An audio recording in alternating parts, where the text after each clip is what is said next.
আপনার আমি কয় টাকার মালিক? রাগ হয়ে যাবেন? বলবো? হ্যাঁ, হায় হায়, আপনার আমি কয় টাকার মালিক?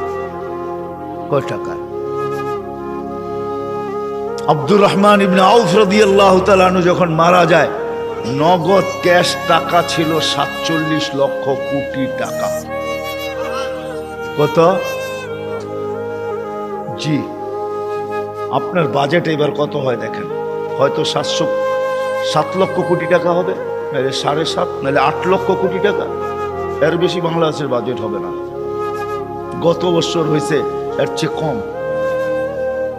7 লক্ষ কোটি টাকা হয়েছে। এবছর 8 লক্ষ কোটি টাকা হবে বাজেট।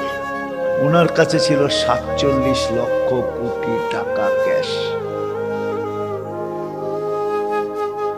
বাকিগুলা বাদ দিলাম, কয় টাকা মালিক?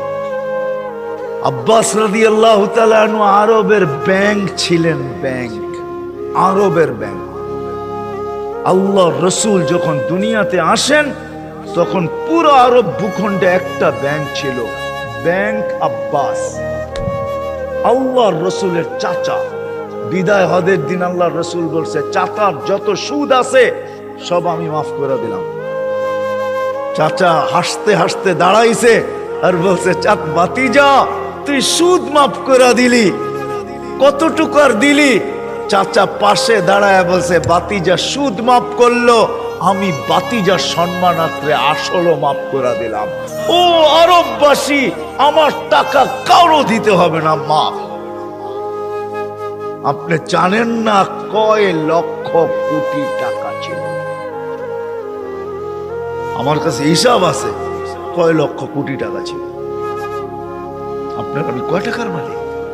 আসেন আল্লাহকে রাজি করে। কি দিবে?